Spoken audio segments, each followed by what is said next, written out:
অনেক কাল আগে দেবতা ও অসুররা মিলিত হয়ে সমুদ্র মন্থন করেছিলেন। সেই মন্থন থেকে উঠে এলো অমৃত। কিন্তু অমৃত পান নিয়ে শুরু হলো দ্বন্দ্ব। তখন ভগবান বিষ্ণু মোহিনী রূপ ধারণ করে দেবতাদের মধ্যে অমৃত বন্টন করতে লাগলেন।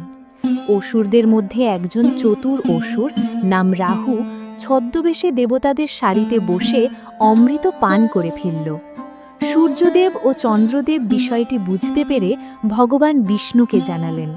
সঙ্গে সঙ্গে বিষ্ণু তার সুদর্শন চক্র দিয়ে রাহুর মাথা দেহ থেকে আলাদা করে দিলেন। কিন্তু অমৃত স্পর্শ করার ফলে রাহুর মাথা অমর হয়ে গেল। সেই থেকে রাহু ক্রোধে সূর্য ও চন্দ্রকে গ্রাস করার চেষ্টা করে। যখনই সে সূর্য বা চন্দ্রকে গ্রাস করে তখনই সূর্যগ্রহণ বা চন্দ্রগ্রহণ ঘটে। কিন্তু তার দেহ না থাকায় কিছুক্ষণ পরই সূর্য চন্দ্র আবার মুক্ত হয়ে যায়। পৌরাণিক বিশ্বাস অনুযায়ী গ্রহণের সময় প্রকৃতিতে অশুভ শক্তির প্রভাব বৃদ্ধি পায়, তাই সেই সময়ে খাদ্য গ্রহণ করা নিষেধ বলা হয়েছে। মনে করা হয় গ্রহণের সময় রান্না করা বা খাওয়া খাবারে অশুদ্ধ শক্তির প্রভাব পড়তে পারে। এজন্য অনেকেই গ্রহণের আগে খাবারে তুলসী পাতা দিয়ে রাখেন, যাতে তা পবিত্র থাকে।